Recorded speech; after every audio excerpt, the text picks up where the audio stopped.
فاتح خیبر سیدنا علی ابن ابو طالب سے کہا میرے سرتاج چلیں، بابا کی بڑی یاد آ رہی ہے، آقا کی بڑی یاد آ رہی ہے۔ ہم دونوں نکلے اور نکلنے کے بعد بابا کے گھر گئے تو ہم نے بابا کو کس حالت میں پایا، اللہ اکبر۔ محسوس کرنے والے محسوس کریں، بہنوں کی بھائیوں کی سب کی خاص توجہ، اللہ اکبر۔ سیدہ کائنات فرماتی ہے جب ہم بابا کے گھر گئے تو ہم نے بابا کو اس حال میں پایا کہ اللہ کے رسول اس طریقے سے اپنے دونوں گھٹنوں پر ہاتھ رکھ کر کے، اللہ اکبر، توجہ کریں اگر آپ کو نظر آ رہا ہے، اللہ اللہ، آقا نے دونوں گھٹنوں کو اس طریقے سے ہاتھوں سے جوڑ رکھا ہے اور دونوں گھٹنوں پہ سر رکھا ہے اور سر رکھ کر کے موٹے موٹے آنسوؤں سے رو رہے ہیں، اللہ اکبر۔ یہ بیٹھنے کی کیفیت دیکھیں، انسان اس وقت اس کیفیت میں بیٹھتا ہے جب وہ بڑا غمگین ہوتا ہے، اس کو کچھ دکھڑا یاد آتا ہے، اس کو کوئی تکلیف یاد آتی ہے، اللہ اکبر۔ ذرا دیکھیں تو صحیح، اللہ اللہ، جس کے صدقے میں کائنات کی خوشیاں ملتی ہے، جس کے صدقے میں کائنات کو خوشیاں ملتی ہے، بلکہ جس کے صدقے میں خوشی کا وجود ہے، جس کے صدقے میں خوشیاں پیدا کی گئی ہے، آدم کو خوشیاں ملی ہے، جس کے صدقے میں نوح کو خوشیاں ملی ہے، جس کے صدقے میں داؤد کو خوشیاں ملی ہے، جس کے صدقے میں ایوب کو خوشیاں ملی ہے، جس کے صدقے میں یوسف کو خوشیاں ملی ہے، جس کے صدقے میں ابراہیم کو خوشیاں ملی ہے، جس کے صدقے میں بلکہ خوشیوں کی سوگات جس کے نالین کی خیرات ہے، میرے امام کہتے ہیں ان کے نثار کوئی کیسے ہی رنج میں ہو، ان کے نثار کوئی کیسے ہی رنج میں ہو، جب یاد آ گئے ہیں سب غم بھلا دیے ہیں، اللہ اکبر۔ ہر خوشی ان کی نالین کا صدقہ ہے، لیکن آج ہوا کیا ہے؟ سیدہ کائنات بیان کر رہی ہے آج ہوا کیا ہے؟ رسول اللہ گھٹنوں میں سر رکھ کر کے رو رہے ہیں۔ میرے بھائی محمد علی فیضی آج کلام پڑھ رہے تھے، بڑا خوبصورت سا کلام، حضور آپ کو دیکھنا چاہتا ہوں، اللہ اکبر۔ کتنی خوبصورت وہ آنکھیں ہیں جو مصطفیٰ جان رحمت کو دیکھتی ہیں، جو مصطفیٰ جان رحمت کو تکتی ہیں، جو مصطفیٰ جان رحمت کا دیدار کرتی ہے، اللہ اکبر۔ خدا کرے یہ مکڑا، خدا کرے یہ جملہ، خدا کرے یہ مصرع حضور کی بارگاہ میں مقبول ہو جائے اور کبھی پردہ اٹھے اور ہمیں دیدار نصیب ہو جائے۔ یاد رکھنا یہ پڑھنا رسمی نہیں ہے، اگر آج بھی کوئی دل سے کہے حضور آپ کو دیکھنا چاہتا ہوں تو محفل سے اٹھے گا بعد میں، پہلے یار کا دیدار نصیب ہو جائے گا، اللہ اکبر۔ آپ سمجھتے کیا ہیں؟ کچھ لوگ ایسے بھی آپ کی محفل میں ہوتے ہیں، ادھر پڑھا جاتا ہے، ان کے جسم یہاں موجود ہوتے ہیں اور ان کی حاضری بیٹھے بیٹھے وہاں ہو جاتی ہے، اللہ اکبر۔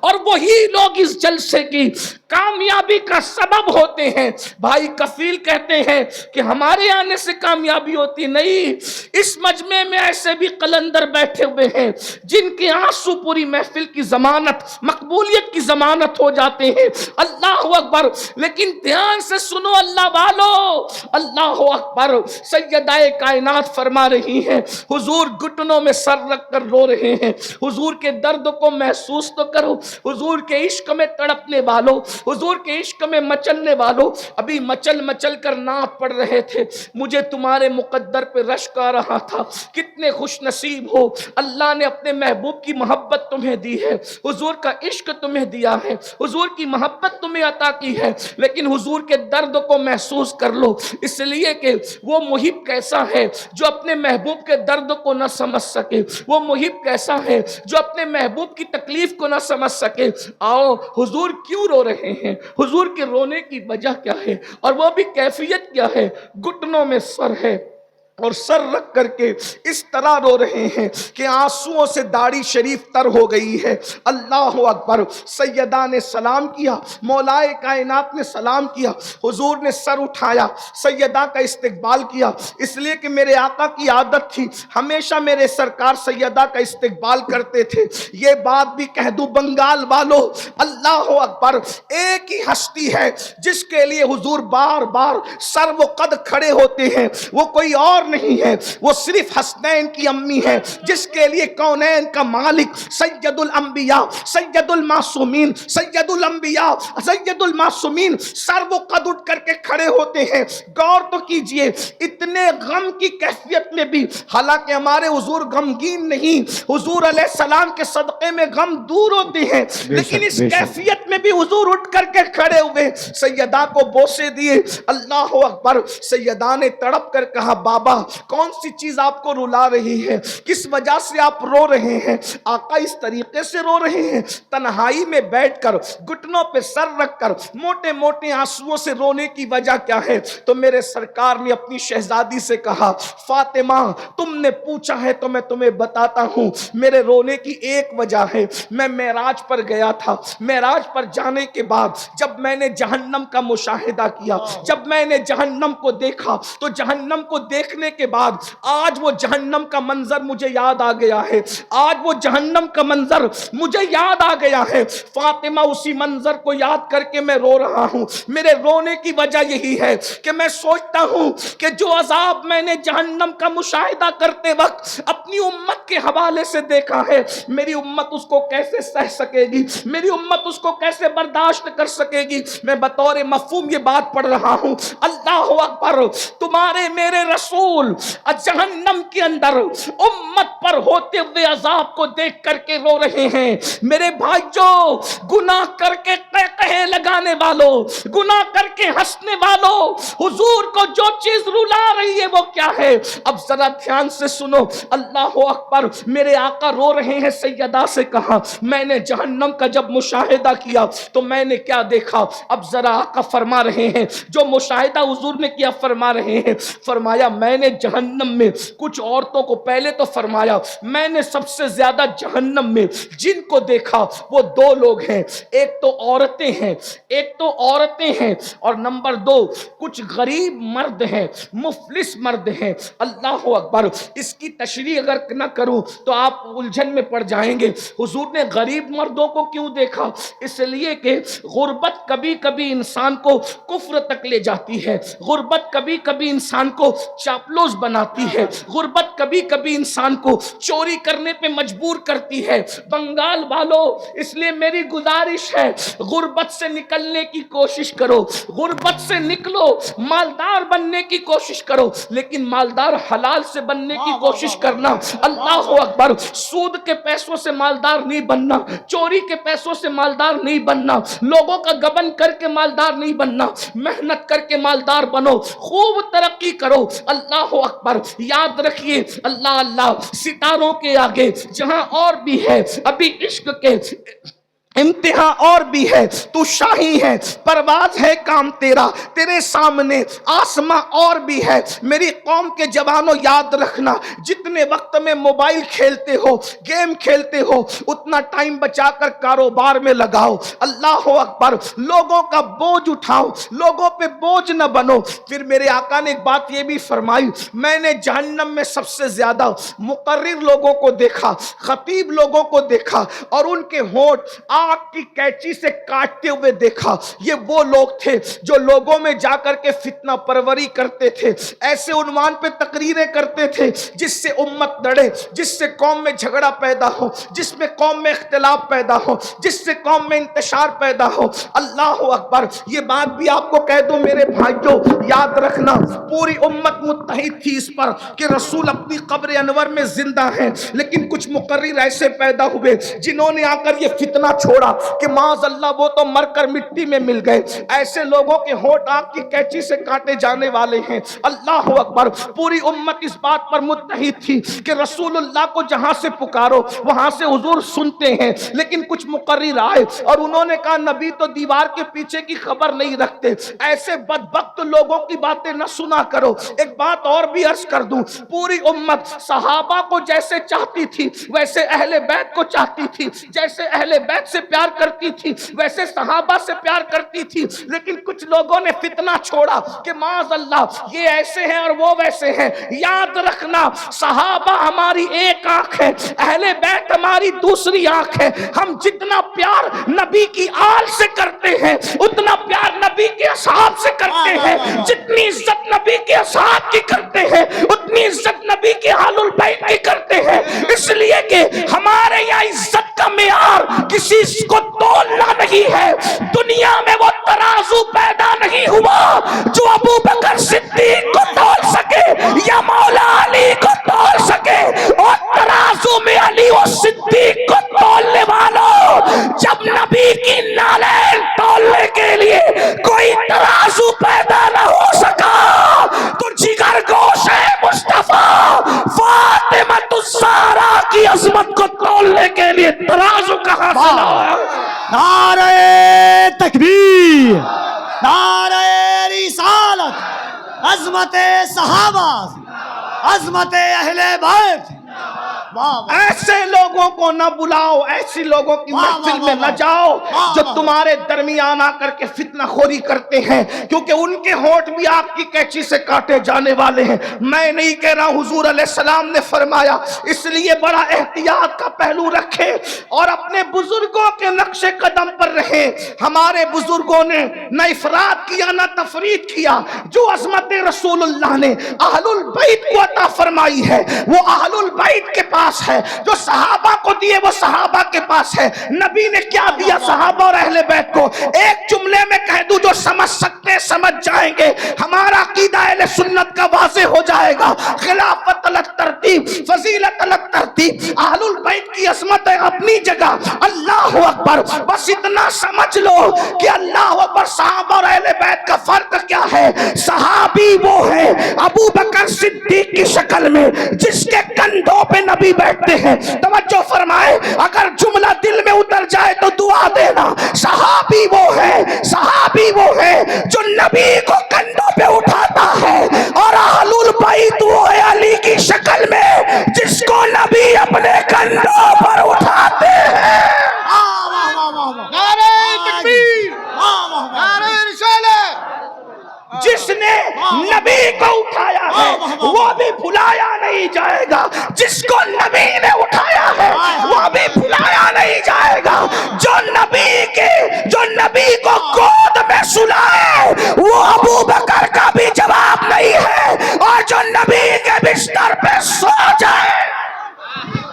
نعرہ تکبیر، دونوں ہاتھوں کو اٹھا کر نعرہ تکبیر، نعرہ رسالت، ذکر خلیفہ اول، عظمت حضرت ابو بکر، نعرہ حیدری، نعرہ حیدری۔ واہ واہ واہ واہ واہ۔ مولا نے جس کی جو شان تھی اس کو وہ دیا، اب مولوی بیچ میں ٹپ ٹپ کیوں کر رہا ہے؟ میرے تمہارے کرنے سے کیا؟ جس کے جو کندھا بیٹھنے کے قابل تھا اس پہ بیٹھ کر بتایا یہ صدیق افضل البشر، اور جو بٹھانے کے قابل تھا اس کو اٹھا کر بتایا یہ علی۔ اللہ اللہ اللہ۔ جس کی گود میں سونا تھا اس کی گود میں سو گئے، اور جس کو اپنے بستر پہ سلانا تھا اس کو اپنے بستر پہ سلانا۔ تقسیم ہو گئی۔ آپ ملا جی آپ کا کوئی کام ہی نہیں بیان ہے۔ واہ واہ۔ آپ کو کیوں زکام ہے؟ نبی نے جس کو جو دینا تھا دے دیا۔ سب نبی کے لیے کھڑے ہوئے اور نبی سیدہ کے لیے کھڑے ہوئے۔ لوگ نبی کے لیے منبر چھوڑتے ہیں، نبی حسنین کریمین کے لیے منبر چھوڑتے ہیں۔ جس کو جو دینا تھا دے دیا۔ فضیلت الگ ترتیب، خلافت الگ ترتیب۔ یہ بس ہمارا آج ہم عقیدے کے فیصلے کریں گے۔ عقیدے کے فیصلے تو 1450 سال پہلے ہو گئے۔ جس کو 14ویں صدی میں امام نے کہا تیرے غلاموں کا نقش قدم ہے راہ خدا، وہ کیا بہک سکے جو یہ سراغ لے کے چلے، اور جنا بنے گی محبان چار یار کے کام۔ ہم ایک دو کو نہیں مانتے، ہم تو نبی کے چاروں یاروں کو مانتے ہیں، اور چاروں یار کو نہیں بلکہ نبی کے سب یاروں کو مانتے ہیں۔ اور جو چار یاروں کو مانتا ہے اس کی قبر وہ جنت میں جائے گا تب جائے گا، لیکن اس کی قبر بھی جنت بنے گی، اس کی قبر بھی جنت بنے گی۔ ایک جملے پر میں بنگال والوں کو نہیں کہوں گا کہ بولو سبحان اللہ، یہ جملہ اتنا قیمتی ہے کہ سنی کی قبر جنت بنے گی، اس پر اگر سنی نہ بولے گا تو کون بولے گا؟ ہماری قبر جنت کے باغوں میں سے باغ بنے گی انشاءاللہ۔ امام کہتے ہیں جنا بنے گی محبان چار یار کی قبر، جو اپنے سینوں میں یہ چار باغ لے کے چلے۔ تو حضور علیہ السلام نے بہت کچھ دیکھا، لیکن جو دیکھا میں آپ کے سامنے پیش کر رہا ہوں۔ آقا فرماتے ہیں میں نے دیکھا جہنم کے اندر عورتیں کثرت سے ہیں، غریب مرد ہیں، مقرر لوگ ہیں، علم والے لوگ ہیں جو عمل نہیں کرتے تھے، جن کے بارے میں قرآن کہتا ہے لما تقولون ما لا تفعلون، اس سے زیادہ میں کیا کہوں۔ اللہ اکبر، پوری رات لوگوں کو کہا نماز پڑھو، فجر میں خود سو رہا ہے، ہونٹ کینچی سے کٹنے ہیں۔ اللہ اکبر، خدا اپنی پناہ میں رکھے۔ لوگ کہتے ہیں بہت آسان ہے مقرر ہونا، میں نے کہا بہت مشکل ہے مقرر ہونا، اس لیے کہ اللہ اکبر، پبلک والا مقرر ہونا آسان ہے، اللہ والا مقرر ہونا بہت مشکل ہے، اور اللہ ہمیں اللہ والا بنائے، اس لیے کہ یہ دنیا ہے، یہ دنیا تو بھول جاتی ہے۔ 4 مہینے اگر مقرر صاحب بیمار رہے، لوگ اس کا نام بھی بھول جاتے ہیں۔ یہ دنیا اتنی بے وفا ہے، جو اللہ کو بھول جائے اس نے مقرر کو کب یاد رکھنا ہے؟ جو قوم اللہ کو بھول رہی ہے وہ مقرر کو کب یاد رکھنا ہے؟ جو قوم اللہ کو بھول رہی ہے وہ پیر کو کب یاد رکھنا ہے؟ جو قوم اللہ کو بھول رہی ہے وہ ناطقہ کو کب یاد رکھنا ہے؟ اس لیے ہمیں چاہیے کہ ان کی فکر کرنے کی بجائے اس کی فکر کرے، یار کو راضی کر لے۔ جو پیا کو بھائے اختر وہ سہانا راگ ہے، جو پیا کو بھائے اختر وہ سہانا راگ ہے، جس سے ناخوش ہے پیا وہ راگنی اچھی نہیں۔ اور آپ کو بھی کہتا ہوں اللہ کو راضی کرنے کی کوشش کرو، اس لیے کہ دنیا نے بھول جانا، یار راضی ہے تو سکون سے سوئیں گے، کوئی آئے یا نہ آئے قبر جنت کے باغوں میں سے باغ بنے گی۔ اور ایک بات بتاؤں، کوئی آئے یا نہ آئے، جس کے عشق میں وفا کیا تھا وہ مصطفیٰ جان رحمت ضرور تشریف لائیں گے۔ یہاں کہتے ہو نا حضور آپ کو دیکھنا چاہتا ہوں، وہ تمہاری قبر میں آ کر کے دیدار کرائیں گے، ایک بار نہیں بار بار کرائیں گے۔ جتنا عشق ہوگا اس کے مطابق دیدار نصیب ہوگا، اور صرف ان کا نہیں ہوگا، ان کی آل کا بھی ہوگا، ان کے اصحاب کا بھی ہوگا۔ جیسا عشق ہے ویسی بات ہے۔ تو میں عرض کر رہا تھا، میں بات طول نہ دیتے ہوئے، بات بالکل طول نہ دیتے ہوئے طویل ہو جاتی ہے، عادت بگڑی ہوئی ہے، خدا کرے یہ عادت بھی سدھر جائے۔ اللہ اکبر، توجہ کریں، آقا فرماتے ہیں ہم نے جہنم کا مشاہدہ کیا تو دیکھا کچھ عورتیں اوندھے منہ جہنم میں لٹکی ہوئی ہیں، ننگی عورتیں اوندھے منہ جہنم میں لٹکی ہوئی ہے، ان کا سر نیچے ہے، ان کے پیر اوپر ہے۔ اللہ اکبر، کہاں؟ جہنم میں۔ اگر کمرے میں بھی کسی کو اوندھے منہ لٹکا دو میرے بھائی، کسی کو کمرے میں بھی اوندھے منہ لٹکا دو تو اس کا حال کیا ہوتا ہے؟ اگر سجدہ 10 منٹ کا ہو جائے تو بھی سانسیں اکھڑنے لگتی ہے، ہاتھ کا وزن بے چین کرنے لگتا ہے۔ لیکن اللہ اکبر، پہلے تو جہنم کی وادی، اس میں عورتوں کا اوندھے منہ نیچے سر اوپر پیر، ننگے بدن اوندھے منہ لٹکنا، اور پھر بالوں سے ان عورتوں کو باندھ دیا گیا تھا۔ اللہ اکبر، وہ عورتیں چیختی چلاتی تھی۔ میرے آقا نے فرمایا، میں نے پوچھا جبریل یہ کون عورتیں ہیں اوندھے منہ جہنم میں لٹکی ہوئی ہے؟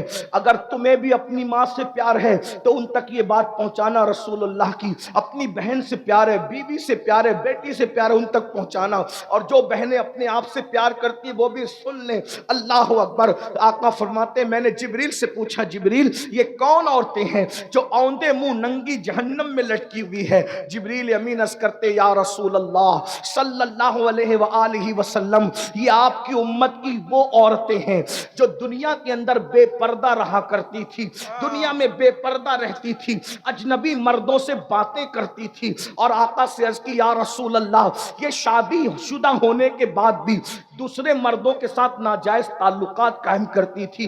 3 باتیں بطور مفہوم میں نے پڑھا ہے۔ نمبر 1، بے پردہ رہتی تھی۔ اے میری بہنوں، آپ اجتماع میں آئی ہو، اس اصلاح معاشرہ کی محفل میں آئی ہو، زیادہ تر آپ پر توجہ ہم لوگوں کی نہیں ہوتی، ہم آپ سے بات نہیں کر پاتے، لیکن آج خصوصی یہ ایک بات میں آپ سے کرنا چاہتا ہوں، خدا کے لیے اپنے آپ سے پیار کر لو۔ جہنم میں عورتیں اس لیے جائے گی کہ انہوں نے پردہ نہیں کیا ہوگا، وہ بے